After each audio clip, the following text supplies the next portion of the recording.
Broadcasting from the business capital of the world, this is the Podcast Business News Network. Welcome back to the show. We are so excited to have Cheri Sotelo joining us here, the founder of the Psych series and creator of the Faces of Illness from beautiful Las Vegas, Nevada. Please welcome Cheri to the show. How are you? Great. How are you? Great. I'm doing fantastic. Excited to have you here. You mentioned you do a whole type of person and approach to wellness. So we're talking mental health versus medical conditions, which is the face of illness. We're going to get to that. Psychology of business. I mean, there's a lot to you and Mm. what you do with the Psych series. Go to the psychseries.com. That's THEPSYCHSERIES.com. Welcome. So please tell us a little bit about the Psych series and what it is. Well, actually, it's a whole culmination of everything that I've done in business, my different businesses since I was younger. We'll just go there a couple decades ago.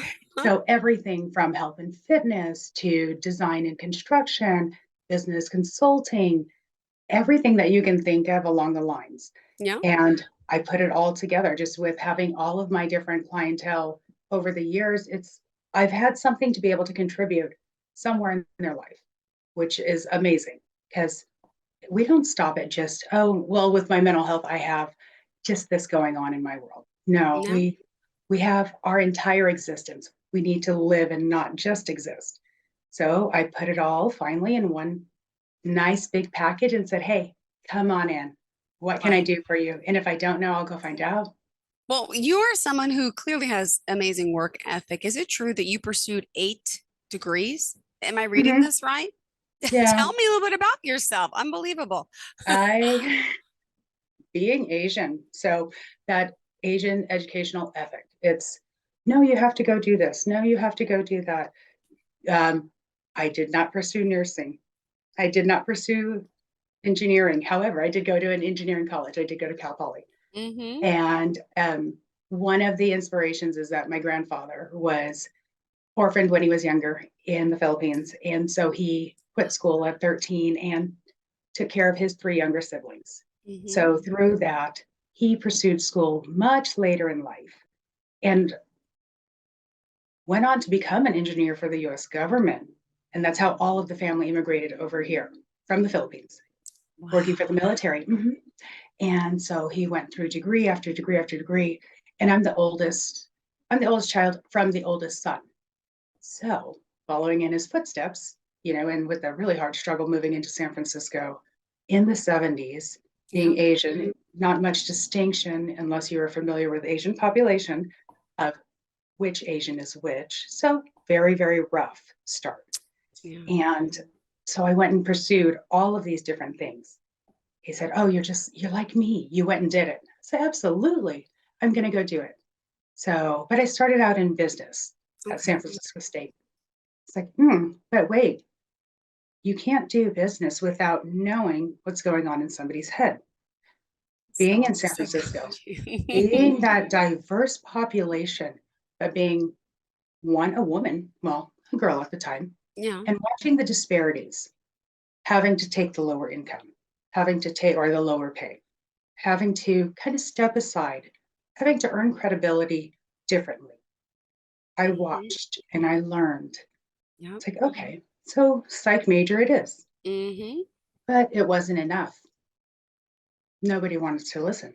So, okay, went in for different accounting, business administration, employment and labor law, because they thought they were going to push me around. Oh, that won't work well.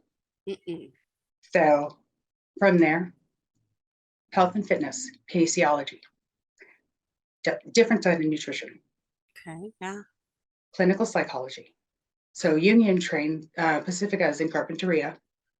Very few people are familiar with the psychoanalysis or psychoanalytic perspective. And then this new mainstream, you see a lot of this coming out in our Yeah. very sound healing, Reiki healing, ancestral type Mm-hmm. stuff. So it's like, okay, now this is really coming to play. It's wonderful.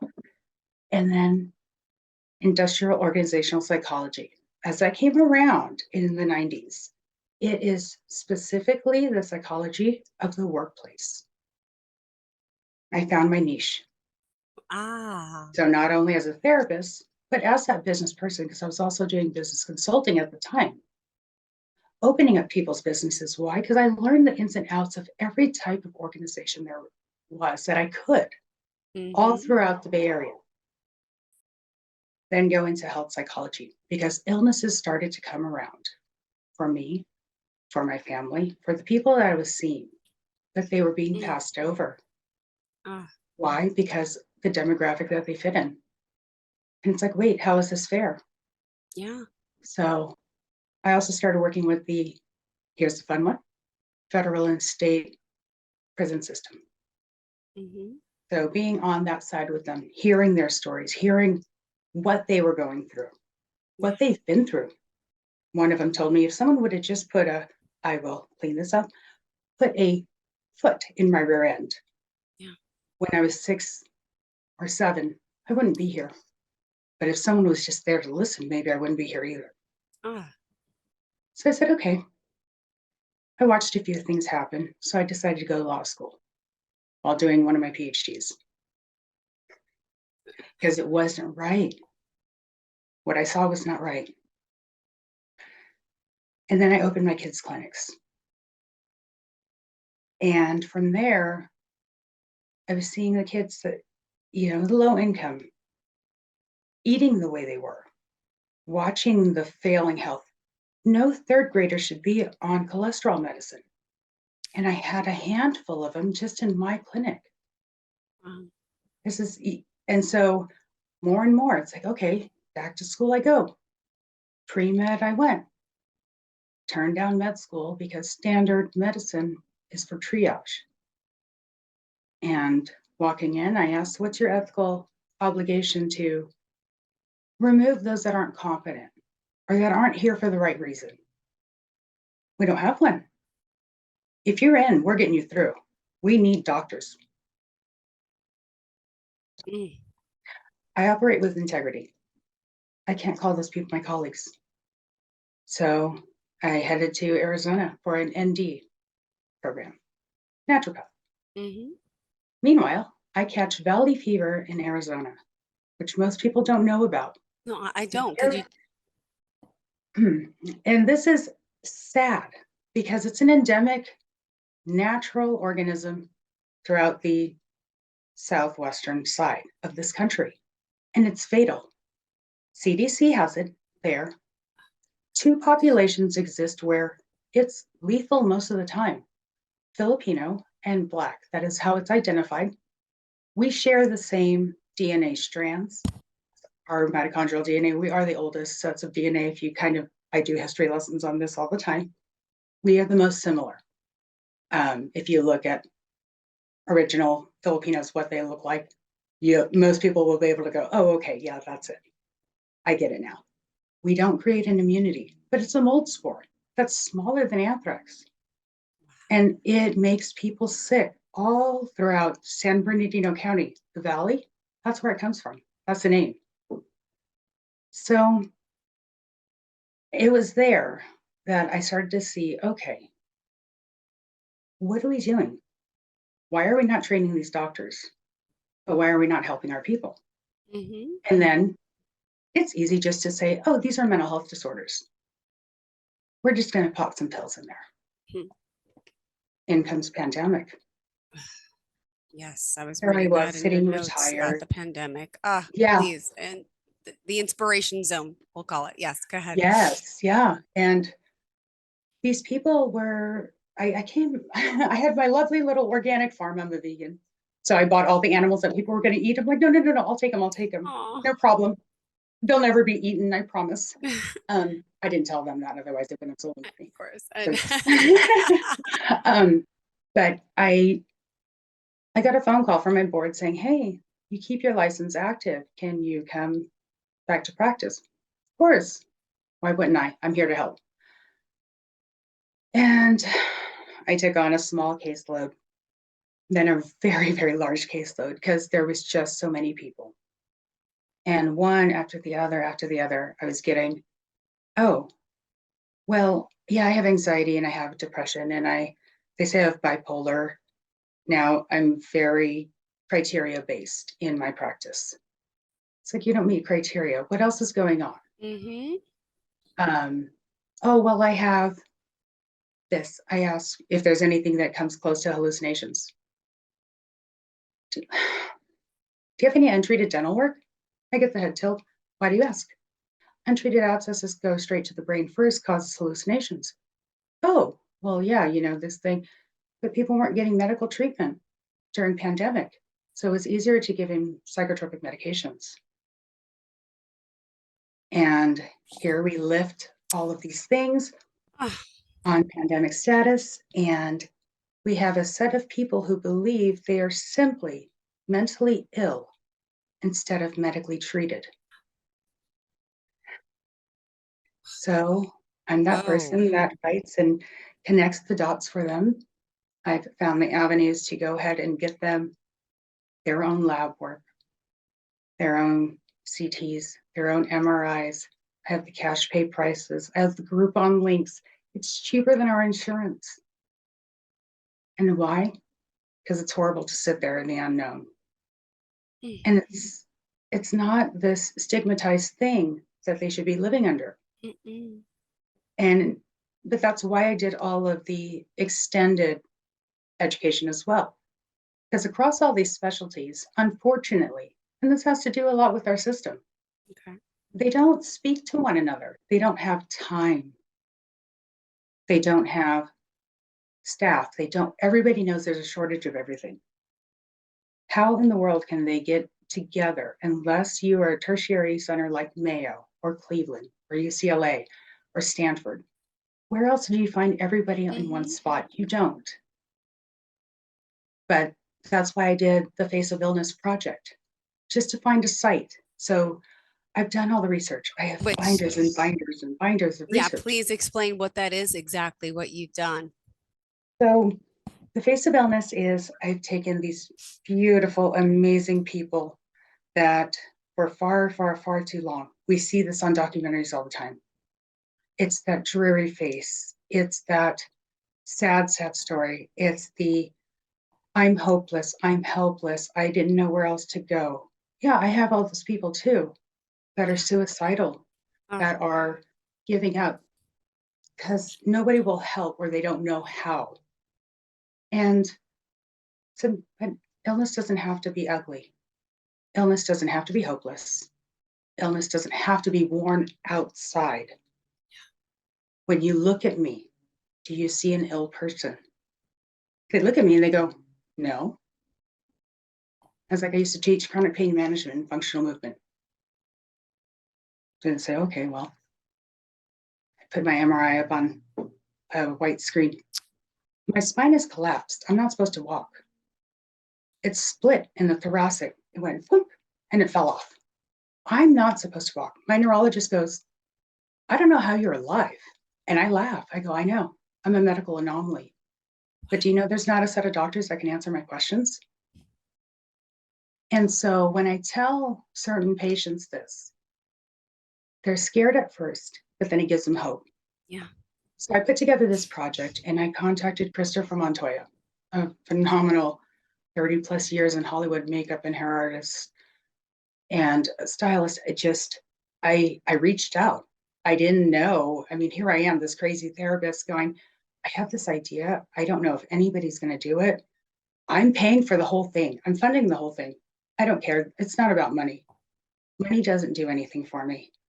Um, would you be willing to take on a project? I mean, you've only ever handled these top name celebrities.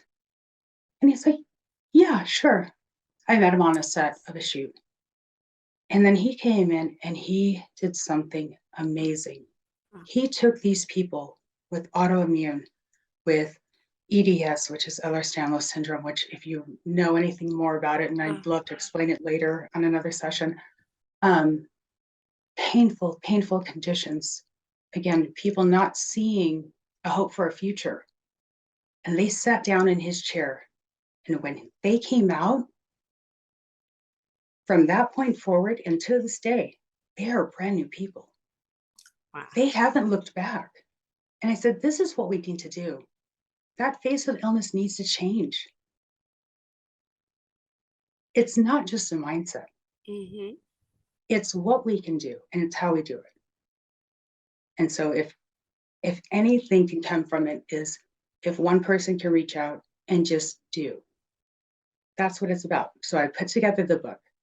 I don't want anything from it. If it makes any money, it goes to funding the next set of individuals that look like they need a new Need light the shined help. on them. You know Hmm. what? It's a studio light, it's a spotlight, it's an LED light with another fantastic photographer. I was lucky to get in Jason Harper in between his massive shoots for, the SERP programs out here. He's an entertainment photographer that also did the project. I'm like, how did I get these big name people with Hmm. just this little idea I had? So that's what that was for. It's to And, connect the dots and make the difference. and just to remind everyone, Cheri, how can we reach you? How can we find the book? Oh, it's so Hmm. thefaceofillness.com and also on Instagram on the Face of Illness. I put the ebook right into the bio link. Perfect. And so yes, that'll also be, I'll do still working on that, getting that printing part done. So Perfect. technicalities in all of my extra 37 seconds left in a day. Of course, I get it. I get it. Um, no, but let me ask also just to back up here, who is your mentor in all of this? That'd be my father. So my father was 14 when he came over. Hmm. And where specifically, by the way, in the Philippines was he from? Manila. Okay, just a random thing, but only 6 years ago, my mom passed away, and the 2 months before she passed away, we found out that I had relatives in the Philippines. It turns out my grandfather on my dad's side during the war met some woman who he was in love with, and we have cousins. The last name's Nicolini, and they're over in the Philippines. Now we communicate on Facebook. Never been, but I'm dying to go visit them, knowing that I have family members in this amazing country. So It is interesting. gorgeous. So I Manila. love it Okay. there. Okay. I know. Side note. So yeah, he came over when he was 14, with Hmm. all the younger siblings, and stubborn, strong-willed him, boy, and the oldest in a Filipino family. So Uh-huh. I get all the say so. But being who he was, he showed me something that was so important, and I didn't realize how important it was until I had my kids' clinics. And he taught me when I was little, about 8 years old. He said, learn a little about a lot of things and you'll always have a job. I said, okay, that's awesome. And so my dad laid on the ground with me and cut out patterns, taught me how to sew. He taught me how to cook. I was wrenching on cars at 7 years old. I learned how to properly and safely use firearms and not touch them because he would hunt for his own food. You know, it's for this survival technique that just something that he had to learn. Um, Construction. I was building houses with him. And then because that's the one thing I said I wanted to do when I was a little girl. Well, and guess what? I did build houses and then I built commercial buildings. And now I build people. Amazing, beautiful people. And I don't remember a time of him ever being out of work. Even if he had to swallow his pride and take something he knew that wasn't for the best of his ability, but he had responsibilities.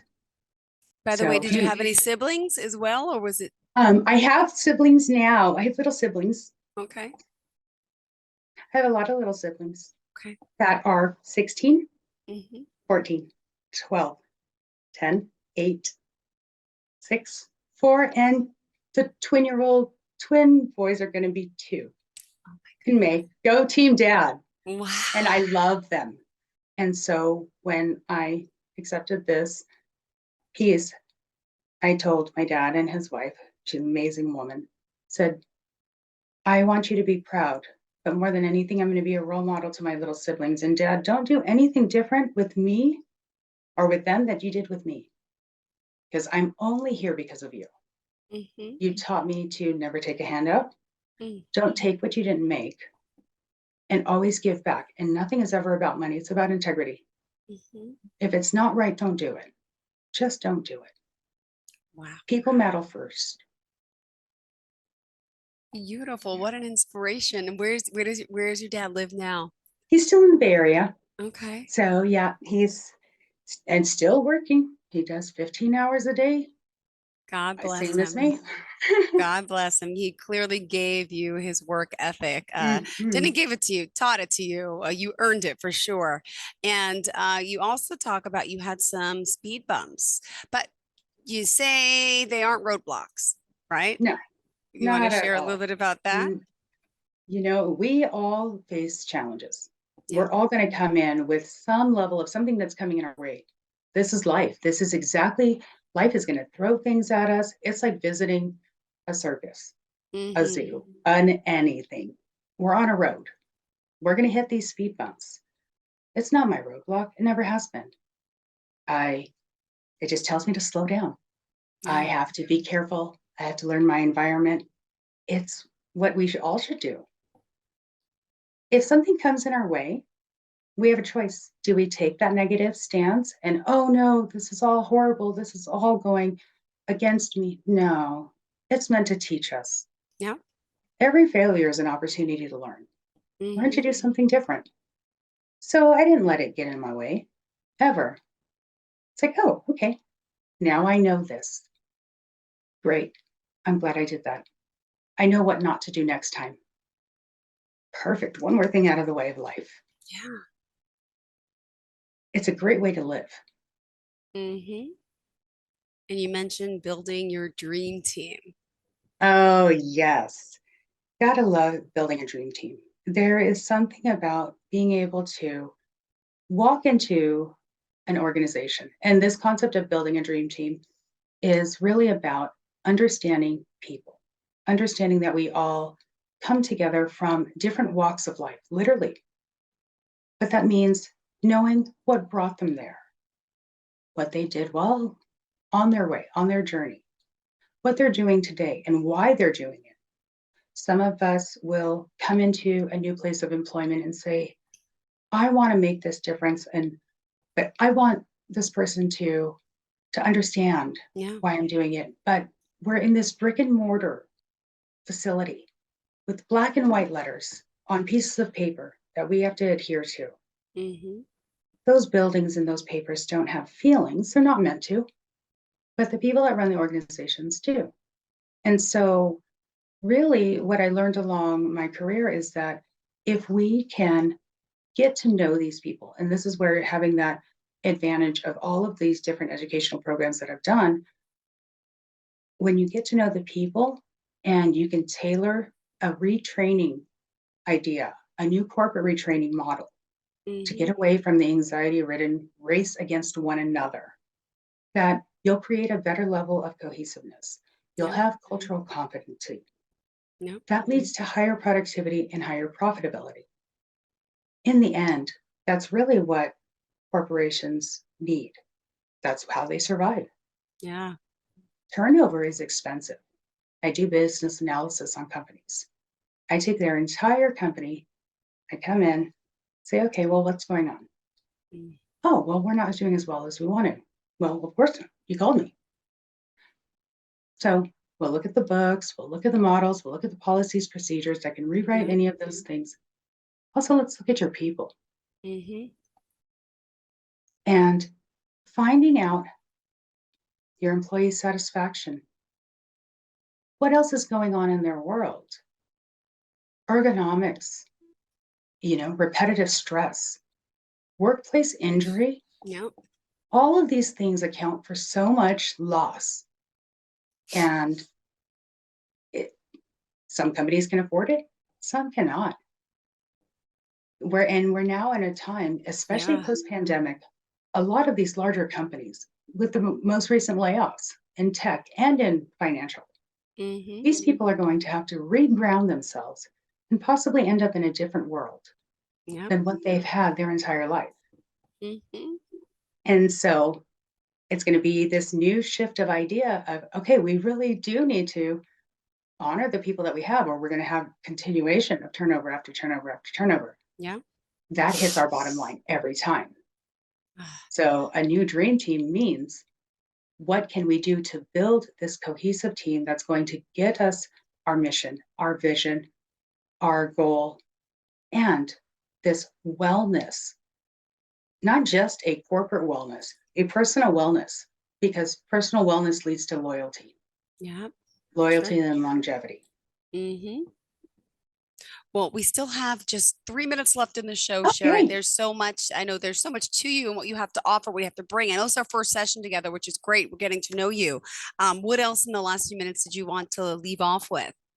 Um, oh boy, there's just so many avenues. You tell me what you want to know and we can go from there. Well, so Is there contact information that well, of course, we want your contact information.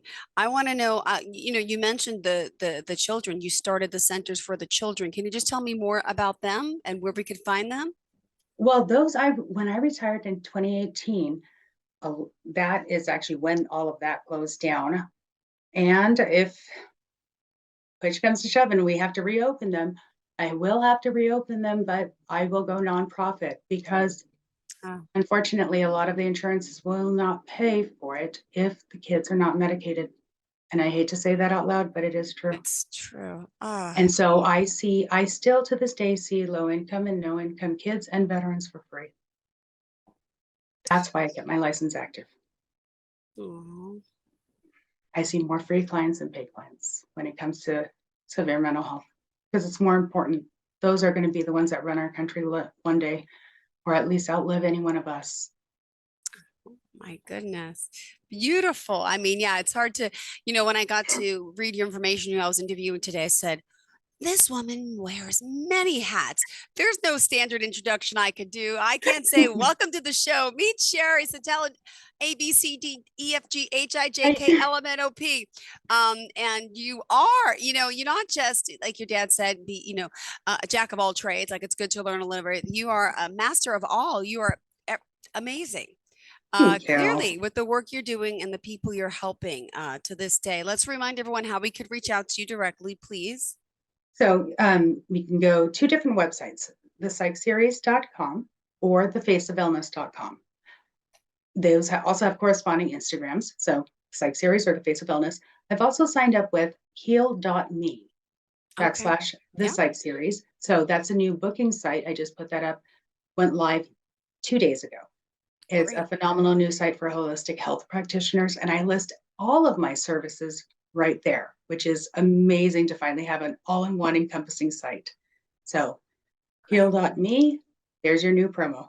I love it. Well, thank you so much, Cheri. Thank Looking forward to you. speaking again. Are we back together next week or Yes, in the we future are at on some for point? the yes, next 5 weeks consecutive, every Great. Tuesday, 12:30 and Well, 3:30 Eastern. thank you for being here, doing what you do. Also, on social media, how can we find you? Oh, so social media is the same thing on Instagram, Perfect. the Face of Illness and the Psych Series.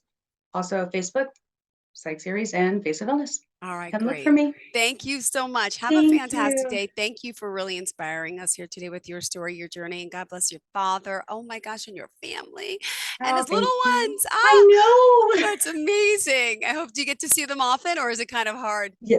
Oh no, I You see them. do? Okay, Mm-hmm. good. Wonderful. Well, have a great day. We'll talk more next week. Thank you so Thanks. much. Bye Have a good bye. one. Are you looking for even more of the podcasts and hosts that you love? The Podcast Business News Network is proud to announce that you now have even more ways to listen live. Check out the MyTuner Radio, online radio box, and Simple Radio apps on iOS and Android, or find us online. Search for Business News Network on mytuner-radio.com or search Podcast Business News Network on streama.com and onlineradiobox.com/US. Take your podcast on the go and don't miss a minute of the action.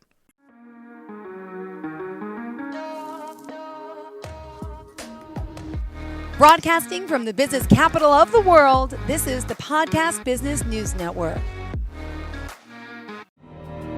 For nearly 2,000 severely injured veterans, everyday life has become filled with barriers. Day-to-day simple tasks can become pretty daunting. I have to carry my chair up 2 flights of steps or have somebody do it for me. What scares me the most is just the falling. When I'm struggling with my house, I think, to have that one great barrier just knocked down, it's crucial. Home for Our Troops is a wonderful nonprofit that builds a mortgage-free, fully adaptive, handicap-accessible house. And there's no catch. It'll be our very first home that we've ever owned. This is a game changer. This is where your life begins again. We need you to join us in completing this important mission. Please visit hfotusa.org and help build homes and rebuild lives. Because of you, everything's going to be okay.